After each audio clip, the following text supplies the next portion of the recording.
reported to be 3 to 5 feet tall, hairless, large slanting black eyes, pear-shaped head, a chalky gray-white complexion. Wanted for a 50-year record of cattle mutilation, vandalism, and abduction. Last reported seen flying a gray metallic saucer-shaped vehicle. Suspect is still at large.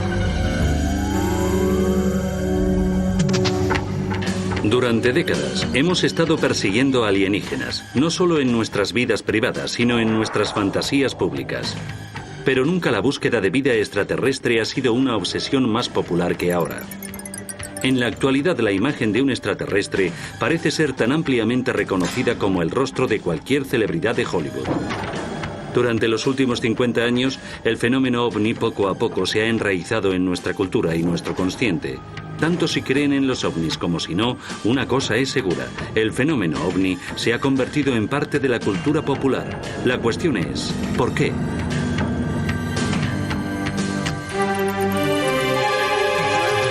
La obsesión por los alienígenas. ¿Por qué la gente quiere creer estas cosas? ¿Por qué actúan de ese modo? Hay personas serias que se toman esta idea de manera literal y lo investigan. A través de la historia, no obstante, la gente ha gravitado hacia el punto de vista mágico o mítico del mundo. Tradicionalmente, los pueblos se enfrentan a esto inventando dioses, inventando religiones. Los ovnis son otra forma de religión. Pero la cuestión no es solo por qué, es por qué ahora. El fenómeno ovni no es nuevo en este siglo. Ha sido un motivo en todas las culturas desde el alba de la civilización. En países en todo el globo y a través de la historia, temas recurrentes de visitas alienígenas y avistamientos de máquinas voladoras peculiares se describen a menudo en el arte y la arquitectura de antiguas culturas. Muchos creen que los extraterrestres juegan un papel en el diseño y la ingeniería de las grandes pirámides de Egipto. La posición de las 3 pirámides de Giza son una imitación fiel de la constelación de Orión. ¿Coincidencia o la firma de antiguos astronautas? En la otra parte del mundo, tallado en la tapa de un sarcófago en una tumba en Palenque, México, está el controvertido astronauta de Palenque. ¿Este viajero espacial está semi-reclinado en el asiento de una cabina accionando palancas y controles? ¿O es sencillamente el rey maya Pacal arrancando fruta de su... Quizás un ejemplo más convincente de la influencia extraterrestre son las líneas de Nazca en Perú. Extendiéndose desde los pies de los Andes hacia el mar están los pictogramas de miles de años de antigüedad tallados en el vasto altiplano a lo largo de las orillas de Nazca. El antiguo pueblo de Perú dibujó líneas infinitas y dibujos gigantescos, llegando a longitudes de casi 1,5 kilómetros de largo, dibujos que ellos mismos nunca verían. ¿Un elaborado observatorio astronómico creado para marcar las salidas y las puestas del Sol, la Luna y las estrellas, o los últimos restos de un aeropuerto extraterrestre? Durante la Edad Media y siglos anteriores, el campo sin civilizar prometía mágicos encuentros con criaturas extrañas y maravillosas. Hadas, elfos, duendecillos y ángeles eran cuentos comunes entre muchas culturas de estos tiempos. Los fenómenos insólitos en el cielo o en otra parte eran siempre interpretados en términos religiosos, en términos de ángeles o demonios, o supersticiones, enanitos o duendes. Nunca consideraron que una de esas personas pequeñas pudieran ser visitantes grises de Zeta Reticula. No estaba en su mentalidad. Pero ahora lo está. Los ángeles, sobre todo, tienen similitudes asombrosas con descripciones de alienígenas. Ambos vienen del cielo. Ambos son seres de luz y ambos tienen un mensaje que entregar. Lo más importante, ambos requieren fe y credulidad. Leyendas más oscuras implican pequeños demonios llamados íncubos y súcubos que visitaban a la gente durante la noche para tener encuentros sexuales. ¿Cuánto se diferencia esto de los relatos modernos de abducciones alienígenas y experimentos sexuales? Incluso personas muy cultas creen de verdad que las brujas vuelan en escobas y capturan niños y se los comen y cosas así. Y algunas personas creen que estos modernos fenómenos ovni y abducciones alienígenas en particular son una manifestación de esa especie de anhelo primitivo mítico que parecemos tener. Hoy, el reino de lo extraño se ha expandido hasta los límites del espacio y los ángeles han sido reemplazados por los alienígenas. Si nos fijamos en los años 1890, Carl Jung dijo que la gente hablaba de ángeles entonces, y él los llamó ángeles tecnológicos. Y tenía mucha razón, porque funcionan como lo hacen los ángeles. Son mensajeros, agentes de salvación, pero ahora son tecnológicos.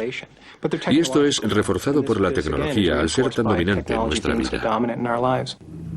El año 1947 vio el nacimiento del fenómeno ovni moderno.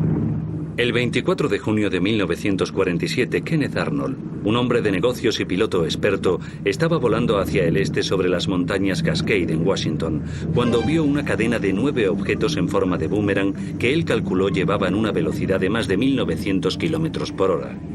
Cuando más tarde los reporteros le pidieron que describiera su vuelo, Arnold dijo: volaban como lo haría un platillo si lo deslizamos por el agua, y así se acuñó el término platillo volante. El incidente captó la imaginación de un mundo que parecía estar preparado para la idea de visitantes del espacio exterior. A las 2 semanas del avistamiento de Arnold, habían sido vistos ovnis en todos los estados, excepto Georgia y Virginia Occidental. A mediados de julio de 1947, el número de avistamientos de ovnis llegó hasta 850 solo en Estados Unidos. Tantos avistamientos preocuparon al gobierno por la sobrecarga en el sistema aéreo de alarma. El moderno fenómeno ovni había comenzado, y la primera encuesta Gallup, a la pregunta sobre platillos volantes en agosto del 47, registró un 90% de índice de conocimiento, y eso mucho tiempo antes de inventarse la videocámara.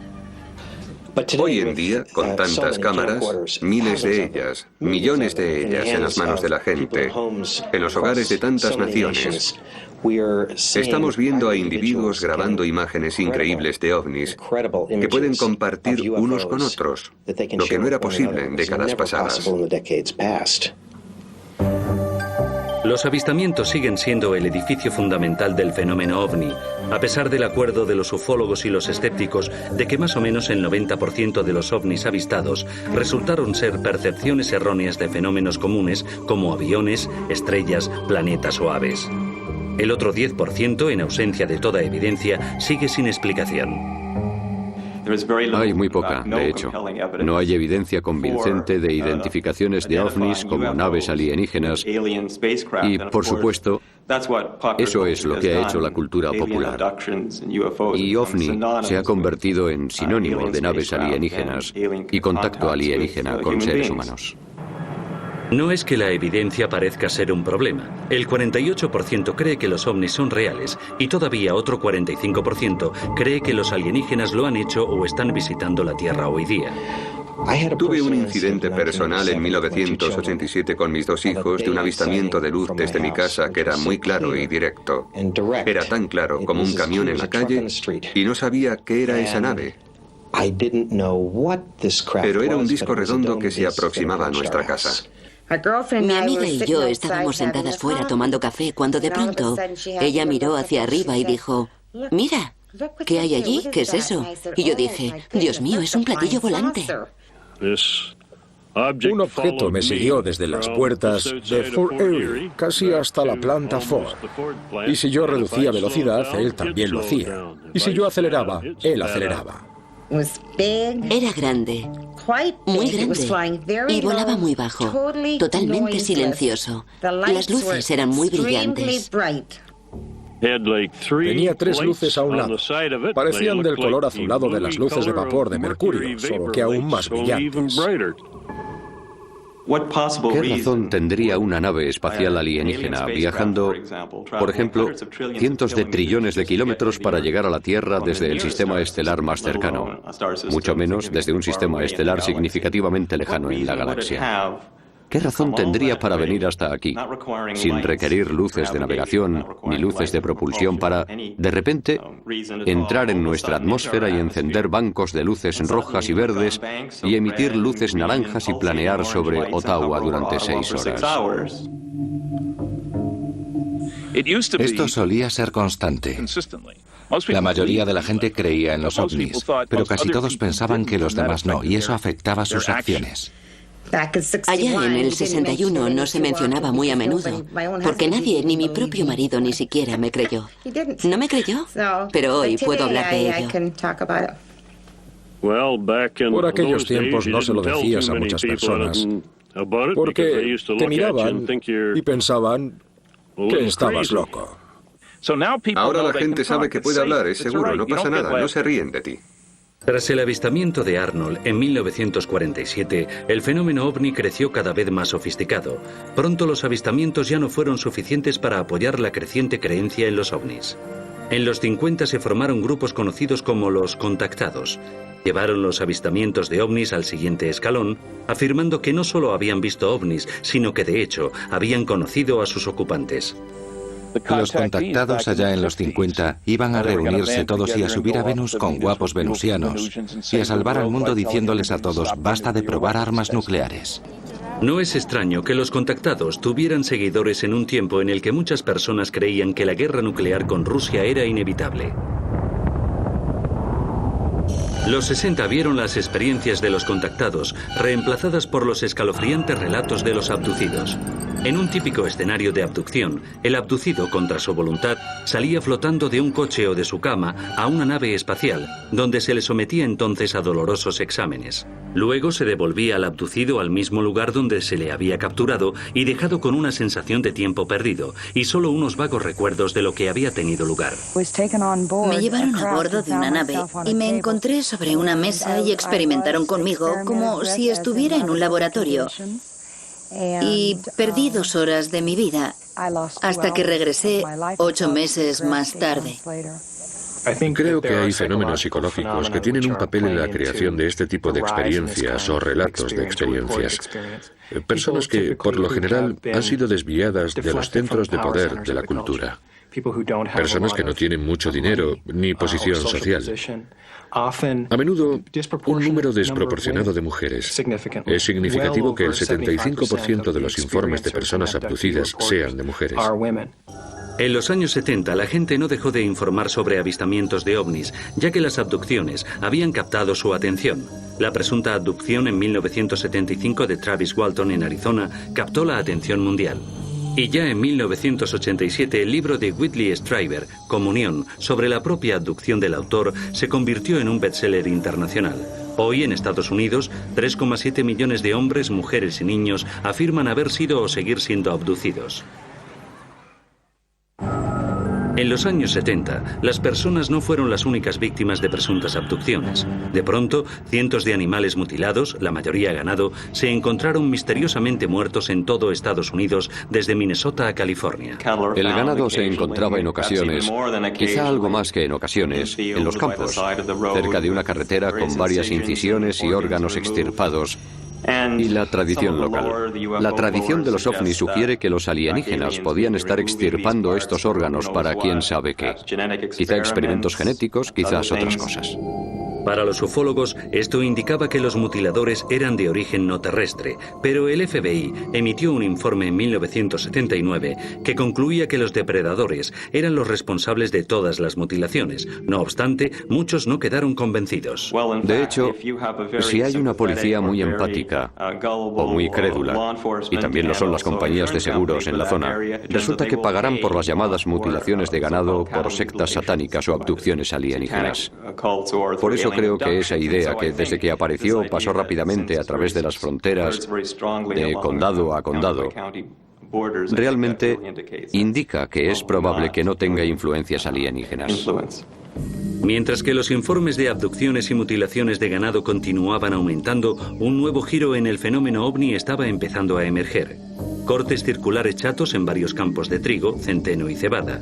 Los círculos de las cosechas han evolucionado en número y complejidad. Lo que empezó siendo unos pequeños círculos simples, pronto aumentaron a más de 2000 pictogramas complejos en todo el mundo. Por desgracia para los creyentes, al final se demostró que la mayoría de ellos habían sido una burla. Como lo fue lo que ha sido llamado el mayor engaño en la historia de los ovnis, la autopsia de un alienígena. Pretendía ser la autopsia de un alienígena capturado en el accidente Roswell. La película envió ondas de choque a través de toda la comunidad ovni y más allá. La cuestión de las imágenes de la autopsia del alienígena creo que es bastante obvio que son falsas.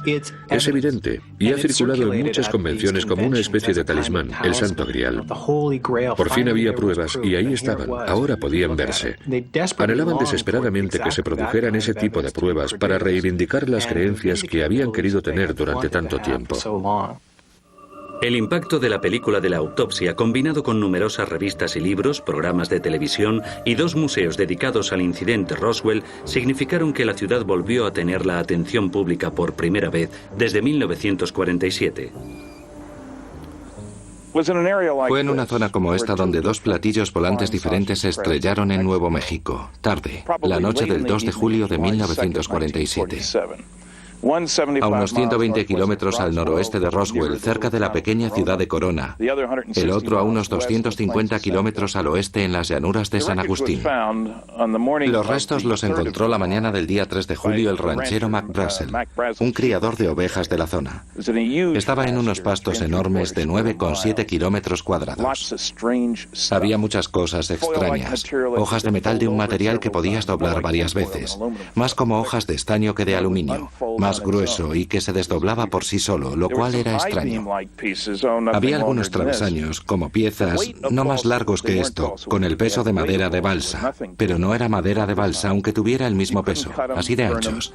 No podías cortarlos, doblarlos, romperlos, y había símbolos de un extraño color lavanda a lo largo de los bordes que no significaron nada para nadie que los vio. Lo que fue muy peculiar es que no había nada convencional. El coronel Blanchard, comandante del escuadrón de élite Bomba Nuclear 509, ordenó al oficial de prensa, teniente Walter Haut, emitir un comunicado de prensa afirmando que las fuerzas aéreas habían capturado por primera vez un platillo volante. El 8 de julio de 1947, la historia fue contada por todos los medios de comunicación. Los teléfonos no paraban de sonar. Creo que el primero que contesté fue una llamada de Inglaterra y la sabía de todo el mundo. Pero la excitación duró poco. Menos de 24 horas después de que al mayor Jesse Marcel le ordenaran extraer material del lugar del accidente, el general de brigada Roger Ramey anunció que se había cometido un error en la identificación de los restos. Recibieron restos falsos de los reflectores del radar desde globos meteorológicos que llevaron. Hicieron que la prensa sacara fotos de ello. Lo sentimos, chicos, no era un platillo volante, solo un viejo reflector de radar de un globo meteorológico. Fin de la historia. Al día siguiente se publicó una retractación sobre el platillo. Acabó en un periodo muy corto, en un par de días había desaparecido y estaba olvidado. El general Ramey se ocupó de ello. La gente creía a los generales en aquel entonces. Tenía una historia convincente. Marcel no podía decir nada después de todo. La prensa no tenía permiso para manejar los restos. Y así es como fue. Todo dependía de la oficina de Ramey y acabó limpiamente. A la mañana siguiente nada. Se había acabado. Finito. Desaparecido. Muerto durante 30 años hasta que Friedman reabrió el caso en 1978. Sus conclusiones se convirtieron en la base del libro de 1980, El incidente Roswell, que al parecer fue una conspiración de proporciones cósmicas. Si se cree de forma literal, es el acontecimiento más significativo de los últimos 1000 años. La recuperación de 2 platillos volantes estrellados, varios cuerpos alienígenas, demostrando que los alienígenas no son seres que no cometen errores, al parecer. Demostrando que el hombre no está solo en el universo, demostrando que no somos la especie más avanzada en el universo, y demostrando también que un encubrimiento puede mantenerse durante al menos 50 años, porque las fuerzas aéreas aún no han hablado. Mientras la controversia alrededor del incidente Roswell seguía aumentando, Washington comenzó a sentir la presión para resolverlo. En 1994, la primera investigación oficial de las Fuerzas Aéreas concluyó que los restos recuperados eran en realidad los restos de un globo de alto secreto diseñado para detectar pruebas nucleares soviéticas. Resultó que el proyecto Mogul era un proyecto de máximo secreto, porque en 1947 Estados Unidos estaba muy preocupado, como podemos imaginar, de que la Unión Soviética desarrollara armas nucleares. Pero el informe no mencionó el asunto de los cuerpos alienígenas que al parecer se encontraron en el lugar. Así que en 1997, las Fuerzas Aéreas emitieron su segundo informe, Roswell, caso cerrado. Bodies observed in the New Mexico desert were probably test dummies that were carried aloft by U.S. Air Force high-altitude balloons for scientific research. Ninguna de estas explicaciones se sostiene y la probabilidad de que esto sea extraterrestre, en mi opinión, está cerca de ser cierto al 100%. I don't know what they saw in 47, but I'm quite sure it probably was Project Mogul. But I think if you find that people talk about things over a period of time, they begin to lose exactly when the date was. And there were lots of dummies dropped during this 30-year period in New Mexico alone. Esa última idea de maniquíes lanzados, estrellados, 6 años después del acontecimiento, es tan absurda como la que más. Es risible, no es una conspiración seria. Hoy nadie sabe en realidad qué pasó durante esa semana del 2 de julio de 1947. Lo único cierto es que el incidente Roswell se ha convertido en el caso más examinado y debatido en la historia de los ovnis. El resultado es que hoy la gente en todo el mundo occidental sabe lo que Roswell significa. Representa el incidente de los platillos volantes y es una provocación inmediata para hablar de las creencias en extraterrestres. Y se ha convertido en una palabra en el lenguaje. Roswell, platillos volantes estrellados en Nuevo México. Una palabra simboliza todo el asunto. Como Roswell, hay otro misterio de ovnis envuelto en el secreto y que se ha convertido en igual de legendario. También está basado en la creciente creencia popular de una conspiración del gobierno. Lo llaman el Rancho, Lago Grum o Dreamland, pero la mayoría lo conoce como el Área 51. Cubriendo más o menos 150 kilómetros cuadrados de tierra, esta base ultrasecreta está localizada a 220 kilómetros al noroeste de Las Vegas. Fue establecida a mediados de los años 50 como terreno de pruebas tradicional de Norteamérica para aviones de alto secreto como el U-2 o el B-2. Pero no son los aviones de alto secreto los que atraen la atención. Afirmaciones de que naves extraterrestres pueden avistarse alrededor del Área 51 la han convertido en uno de los mayores destinos de los ovnis del mundo. Glenn Campbell, investigador y fundador del Centro de Investigaciones del Área 51, duda que los avistamientos sean de origen extraterrestre. Las historias de ovnis del Área 51 empezaron a finales de 1989 con un hombre llamado Bob Lazar, que afirmaba haber trabajado con naves alienígenas en una base secreta al sur del Área 51. Esta historia era mejor que muchas. No afirmaba haber encontrado alienígenas. No afirmaba saber cuál era la agenda de los alienígenas. Solo dijo haber visto una nave. Trabajó con una nave y era todo lo que sabía. Aquí empezó toda la conmoción. Los avistadores de ovnis llegaron al lugar más cercano que pudieron, que era esta autopista solitaria, para intentar mirar dentro de la base y ver esos ovnis de los que hablaba Bob Lazar. Y como es un área de juegos de guerra militares tan intensa, la gente vio lo que quería ver. Vieron luces en el cielo. Volvieron y se lo contaron a sus amigos y más gente volvió y se fue alimentando a sí mismo. Se convirtió en un gran fenómeno social. Ahora el Área 51 es también conocida como el mismo Roswell. De hecho, el secreto y la seguridad alrededor de una base que se dice que no existe solo aviva su popularidad. Una cadena infinita de cámaras de vigilancia, sensores de movimiento y vehículos patrullando la monitorizan constantemente y el personal de seguridad está autorizado para multar y detener a cualquiera que no tenga cuidado y cruce el perímetro. Aquí estamos, en los límites del Área 51. Hay carteles. El poste naranja representa la frontera real. Arriba, en la colina, tenemos una cámara de vigilancia que nos enfoca justo a nosotros. Y en la segunda colina, allí, hay un Jeep Cherokee blanco que está paranoico por nuestra presencia.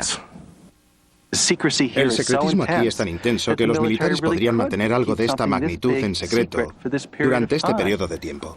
Este es el límite físico del Área 51. Dice que el uso de la fuerza letal está autorizado. Y no me gustaría decir que es un farol por su parte. Los militares siempre necesitan secretos. Quieren guardar en secreto, ante enemigos en potencia, la fuerza de sus tropas, su armamento. También podría haber otras cosas grandes que el gobierno está encubriendo, no lo sabemos. Pero mientras exista el secreto habrá especulación. Otras personas afirman que los platillos fueron allí. De hecho, incluso he oído la improbable historia de que los alienígenas están trabajando junto con los norteamericanos. Un rumor popular dice que 60 pisos bajo la arena del desierto hay un intrincado laberinto de túneles donde los alienígenas están trabajando en colaboración con el gobierno. Nos han dicho que hay 6 seres diferentes en el Área 51 o en el lugar de pruebas. Los grandes y pequeños de nariz gris, los naranjas, los azules, los reptiles y, por supuesto, los humanoides. Para mí, el verdadero asunto del Área 51 se ha desviado no hacia los alienígenas, sino hacia la responsabilidad del gobierno, hacia el secreto. Si se puede confiar en tu gobierno en unas circunstancias de secreto total. Tal vez los ovnis sean simplemente un síntoma del excesivo secretismo del gobierno de Estados Unidos. La gente entiende la seguridad, por supuesto. El gobierno necesita un lugar para probar las nuevas tecnologías, nuevos equipos, lo que sea. Pero ¿por qué mienten al respecto y dicen que no está ahí? Groom Lake, Nevada. Quite frankly, I have no knowledge or expertise in the matters. I understand there are classified things that go on there, and that's all I have to say about it. Pero Chuck Clark está convencido de que el de Estados Unidos y otros gobiernos saben mucho más de ovnis de lo que admiten. He visto objetos brillantes moverse, subir lentamente, planear durante minutos seguidos o aparecer en mitad del aire, dirigirse en una dirección, parar o invertir la dirección sin hacer pausa.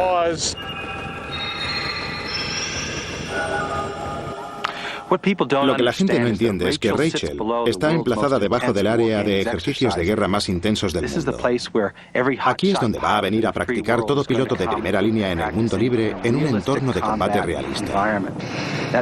Eso significa que habrá muchos destellos, muchos combates aéreos, mucha acción aérea intensa durante el día y la noche. Y si estás buscando ovnis, vas a ver ovnis en esta actividad. Hay naves volando sobre el Área 51 que no son convencionales, según nuestro entendimiento de la ciencia, pero en mi opinión, no tienen necesariamente que ser de origen extraterrestre. Si las naves que vuelan por aquí alrededor son terrestres, de nuestra tecnología, han reescrito el libro de física. Vienes aquí y puedes ver naves que están a 150 kilómetros de distancia. Si ves esas naves bailando contra el horizonte, crees que has visto un ovni. Es una nave. Yo creo que es una nave. ¿Qué otra cosa puede ser? Está emitiendo destellos y probablemente se apagará muy pronto. Lo que he descubierto es que el 90% de las historias es falso. Son sencillamente gente mirando al cielo y malinterpretando cosas, pero sigue habiendo un 1% de lo que no se sabe nada. Otro rumor atractivo dice que la nave que realiza acrobacias aéreas erráticas sobre el Área 51 es de hecho el platillo volante que se estrelló en Roswell. Ha habido historias de que la nave y quizá los seres que se recuperaron en el incidente de Roswell los trajeron a estas instalaciones, pero por supuesto no puede verificarse. Cuando crearon el Área 51, aquí, a comienzos de los 50, el propósito probablemente fuera tener un lugar para experimentar con la tecnología que recuperaron en Roswell. Desde luego aquí se trabaja con tecnología futurista. Si es alienígena, no lo sé. No hay pruebas de que nada fuera traído nunca desde Roswell al Área 51. El Área 51 ni siquiera existía cuando ocurrió el incidente de Roswell. Pero ambos son lugares de misterio, ambos son lugares con cuestiones sin resolver, y eso es lo que atrae a la gente. Entonces, ¿dónde pueden ir los curiosos y los creyentes a ver ovnis? Este buzón, irónicamente llamado el Buzón Negro, es una leyenda de la tradición local del Área 51. Resulta estar emplazado en el mejor lugar estratégico para alinear una sección baja de las colinas con el espacio aéreo sobre el Área 51. Probablemente es el buzón más fotografiado del mundo. Yo espero venir un día y ver gente con esterillas adorando el objeto. Es como el monolito en 2001. Está emplazado en la Ruta 375, una extensión de 150 kilómetros de asfalto que rodea todo el límite septentrional de la base de las Fuerzas Aéreas Nellis. En 1996, la Junta de Turismo de Nevada capitalizó la reputación del Área 51 de tener platillos volantes y alienígenas e inauguró oficialmente la Ruta 375 como la autopista extraterrestre. Esta es la autopista de ET. No es más que un nombre en un mapa. No creo que sea más probable que veas ovnis aquí que en ningún otro lugar del planeta. Sin embargo, cientos de entusiastas de los ovnis continúan haciendo el peregrinaje aquí cada año. Muchas noches, grupos itinerantes de observadores de ovnis se reúnen alrededor del buzón con la esperanza de ver naves experimentales o naves espaciales extraterrestres. La gente ha oído hablar de esto en las noticias, lo han leído en artículos, lleva creciendo durante años y la gente quiere ir de vacaciones. Y ya ha estado en todas partes y se dicen, vamos al Área 51 a ver platillos. Y todo el que hace el camino inevitablemente llegará aquí. Comprado por Pat y Joe Travis en 1988 y renombrado como el pequeño Alien Inn, este remoto oasis en el desierto se ha convertido en la gallina de los huevos de oro para sus dueños y en el centro de la galaxia para los creyentes en ovnis. Hay mucha gente que viene aquí, a Rachel, de todo el mundo, a ver si pueden ver una nave en el cielo o quizá un ser, o sentir a los seres que están aquí. El Área 51 creo que es algo que nuestro país necesita, que la ufología necesita. Es un lugar para que la gente manifieste sus deseos. Creo que si el Área 51 desapareciera, si la abrieran de pronto, inventaríamos una nueva en otra parte.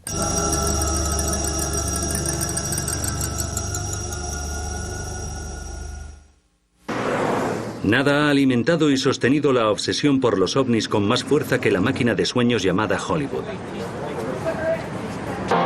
La manía de los ovnis de finales de los 40 hizo comprender a la industria del cine el potencial de realizar películas sobre los platillos. Mientras estas extravagancias extraterrestres aumentaban en número y popularidad, abordaron todas las preguntas planteadas por el fenómeno ovni que la ciencia y el gobierno no podían o no querían explicar. El gobierno y los científicos, por supuesto, siempre se han enfrentado por este asunto de un modo muy cauteloso, paso a paso, nunca dando grandes saltos, limitando sus presunciones y, desde luego, protegiendo su tranquilidad doméstica, sin abrumarnos con información que podría escandalizarnos o transformar nuestra civilización de la noche a la mañana. Hollywood nunca ha mostrado tal contención. Como todavía había misterios y preguntas sin responder, la fascinación por los fenómenos ovni podía mantenerse. Estas películas van derechas al centro de algo que es filosófico en todos nosotros, porque nos da respuestas de dónde encajamos en el gran diseño de las cosas, como podría ser la vida en el universo. Y en ese sentido satisfacen un anhelo que, a cierto nivel, es casi un anhelo religioso, creando un nuevo mito para nuestra época. Pero por otra parte, podrían estar dándonos un destello de algo que podría ser muy real. Mike Orlando, dueño de una tienda de recuerdos de películas en Toronto, entiende por qué a la gente le gustan los ovnis y las películas de alienígenas. Visualmente son espectaculares. Eso les gusta. Hay mucha acción. Pero a veces plantean ciertos problemas que tenemos en nuestra vida, en nuestra propia cultura.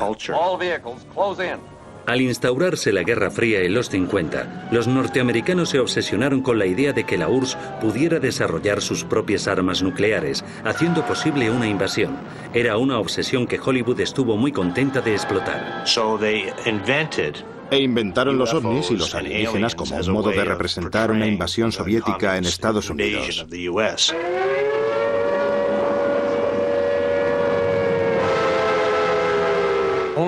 Solo 3 o 4 películas tratan de meras formas de vida de otros planetas. La mayoría trataban de enfrentarse a una invasión comunista. En general, cuando introduces el tema de los alienígenas en una película, buscas el propósito de su llegada. Es para ayudarnos, educarnos, elevarnos. Hallamos que en la película de Robert Wise, Ultimátum a la Tierra, nos hacen una seria advertencia, pero el propósito era que el hombre abandonara sus métodos de guerra. But if you threaten to extend your violence, this earth of yours will be reduced to a burned out cinder. Acabada la Guerra Fría, no tardó mucho el gobierno en convertirse en el nuevo foco de la sospecha pública. Hoy, una fuerte creencia en que las autoridades están encubriendo ovnis ha hecho que Hollywood capitalice la idea provocando una avalancha de películas que usan la trama de la conspiración. La teoría de la conspiración sigue creciendo porque ha sido germinada por el asunto de los ovnis desde el principio. La gente ha informado de avistamientos. Las autoridades han negado que hayan visto en realidad lo que sus ojos les dicen que han visto. All right, Beatrice. There was no alien. Flash of light you saw in the sky was not a UFO. Swamp gas from a weather balloon was trapped in a thermal pocket and refracted the light from Venus. En la película Hombres de Negro, desde luego, se ve ese mensaje. La gente no puede saber, no pueden decírselo. Sorry.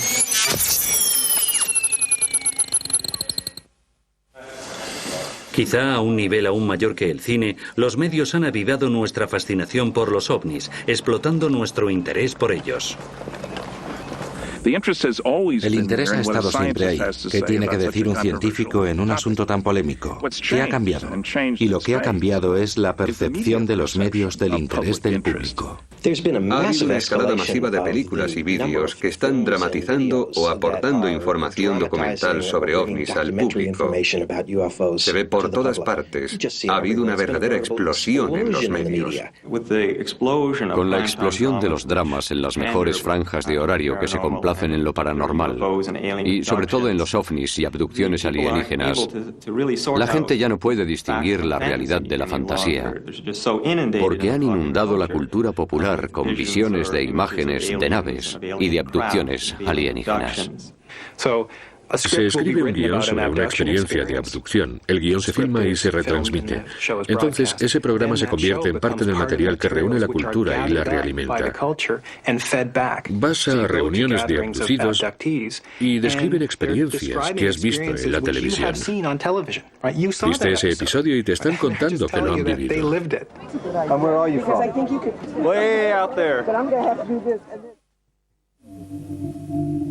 En la actualidad, la popularidad del fenómeno ovni ha llegado a ser un gigante cultural.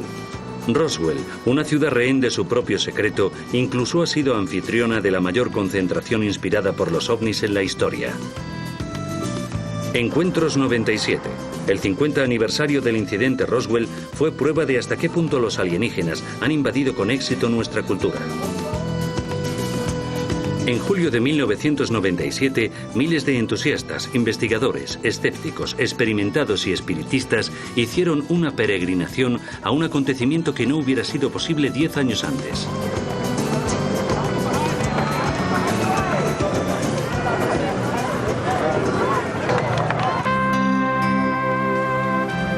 El Centro de Investigación y Museo de OVNIs Internacional se fundó en 1991. Lo dirige Dion Crosby, que ha presenciado de cerca la explosión de la popularidad del fenómeno en años recientes. El año pasado, por estas fechas, en el museo había 300 personas. Nuestro primer día con 300 personas. Este año están viniendo 1.500, 1.800, 2.200 personas al día. En el fin de semana, Encuentros 97 aumentó en cerca de 50.000 personas la población de la ciudad, doblándola. El tema nunca había disfrutado de tanta atención. Incluso se ganó un lugar en la portada de la revista Times. El marido de Dion, Stan, presidente de Encuentros 97, estaba asombrado por la cobertura que el acontecimiento recibía de los medios. Además de salir en la portada del Times, tuvimos medios de todo el mundo cubriendo el evento. Al final teníamos más de 300 organizaciones nuevas. De sitios tales como Suecia, Noruega, Dinamarca, Corea, Japón, Sudamérica, México. Vemos aquí a gente de todo tipo. Si miras alrededor, ves lo más extraño y extravagante. Hola, amigos. Hola, amigos. Somos Darwin y Zarle Banfis. Hemos venido de Aurora, Texas. Somos residentes de Nuevo México, pero solo llevamos aquí 50 años. Unos 50 años. Sobre todo vemos familias muy normales, norteamericanos medios y ordinarios, y mucha gente de todo el mundo. ¿Vienes del 2047? Oh, vaya. ¿Y qué te parece estar en este año? Aquí se ven las cosas más extrañas. Ahora somos creyentes.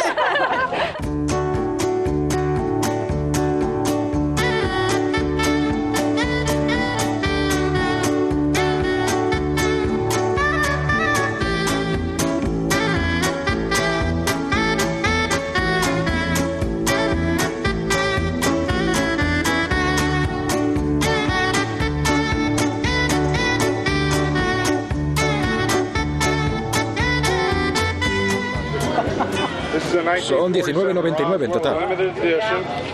También están aquellos dentro de la subcultura que han hecho de los ovnis su negocio. Saltando de una convención de ovnis a la siguiente, se encuentran comerciantes vendiendo cualquier cosa que pueda relacionarse con el tema de alienígenas. He diseñado un tejido especialmente para el 50 aniversario. Tiene temas de alienígenas. Esto se llama piruleta alienígena y está fuera de los sabores de este mundo. Soy del Paso, Texas, y he venido aquí a vender burritos. Y nuestro burrito más popular es el burrito alienígena. Esta es la primera tarjeta Visa del mundo que puede hacer alienígena a cualquiera. Soy el presidente de la compañía de seguros de abducción OVNI y vendemos una póliza de seguros contra abducciones alienígenas de $10 millones. Para cobrarla, debe estar firmada por un alienígena autorizado a bordo, no por alguien que esté haciendo sándwiches de queso. Y aquí está de cuerpo presente. Pero la atracción por los ovnis se extiende mucho más allá de las convenciones, teatro en directo y vendedores de camisetas. Para mucha gente es un asunto serio. Creo en los alienígenas y que hay algo ahí que el gobierno oculta y que debemos descubrirlo. Hay personas que son los verdaderos creyentes, que van a confirmar sus creencias. Hay personas que son escépticas, pero en cierto modo quieren creer, por lo que van a tratar de hallar pruebas para algo que creen que podría ser cierto. Para muchos, las pruebas son una repisa de rocas en la propiedad del ranchero Hub Korn, a 50 kilómetros a las afueras de Roswell. A $50 por cabeza, Hub dirige giras de autobuses llenos hacia lo que algunos creen que es el lugar del accidente de un ovni averiado. Creo que el Rancho Korn es un buen lugar para hacer dinero, tener gente que venga a visitar el presunto lugar de un accidente. No puedo encontrar nada que justifique su historia, y hay muchas razones para pensar sencillamente que no es cierta. Pero para un creyente ardiente, esta repisa fue el lugar de impacto de una nave extraterrestre. Para ellos, el lugar es un santuario de la ufología moderna. La gente que está interesada por el fenómeno ovni es gente que está buscando algo. Están buscando alguna clase de respuesta a preguntas que quizá no se han planteado sinceramente a ellos mismos. Muchos creyentes están aquí y creo que mucha gente está buscando respuestas. ¿Qué significa mi vida? ¿Hay inteligencia en el universo más allá de lo que veo a mi alrededor?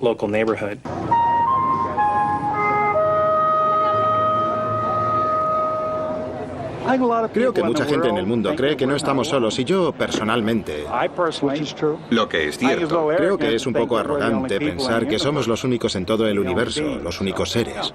Eso forma parte de la fascinación.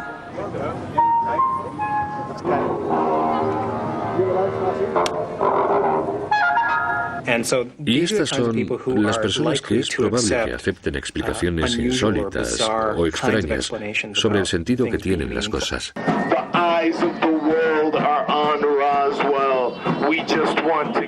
En la actualidad, una beta aún más excéntrica y extrema de la subcultura de los ovnis son las personas que afirman ser extraterrestres.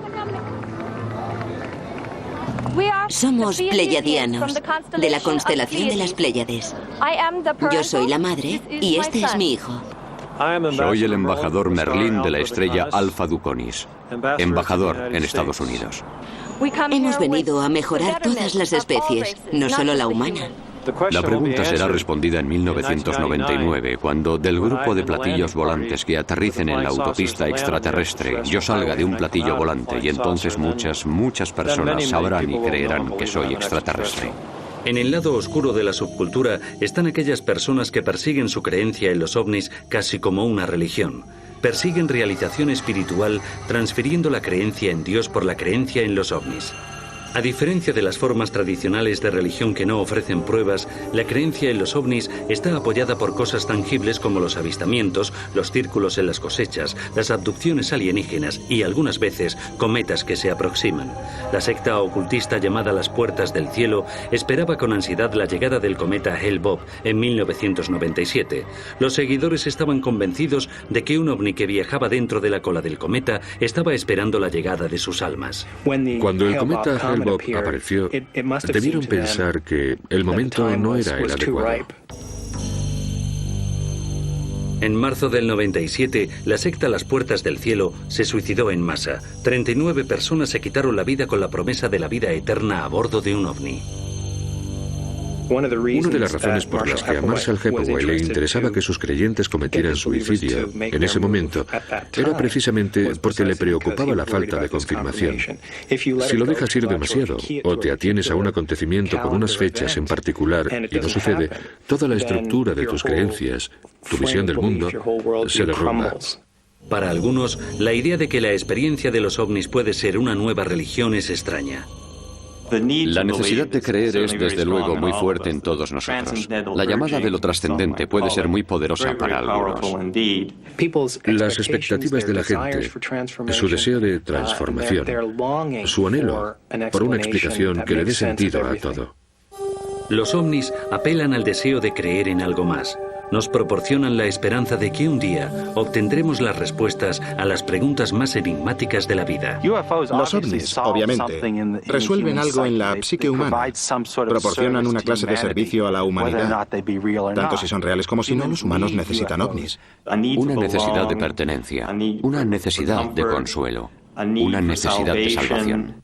El anhelo de que el mundo tenga sentido para ti, cualquiera puede identificarse con eso. Es necesario, creo yo, en este momento de la historia, mirar hacia adelante. Por consuelo trascendental, podríamos decir. Quieren respuestas, miran hacia el futuro y creo que el fenómeno ovni se lo ofrece. Es el misterio perfecto. Si puedo hablar de un modo personal, mi objetivo es ver a la generación de mi nieto de 9 años comenzar a pensar en sí misma de un modo nuevo, como terrícolas. Todos nosotros somos terrícolas que pueden clasificarse para ser miembros de la Federación Galáctica. Tal vez más acertadamente, una admisión en la guardería cósmica. Obviamente no somos los peces gordos del universo. Si se diera el caso y vinieran aquí, esa es la pregunta que hace el fenómeno ovni. Oficialmente no vienen aquí, pero vamos a seguir preguntándonoslo hasta que lo sepamos con seguridad.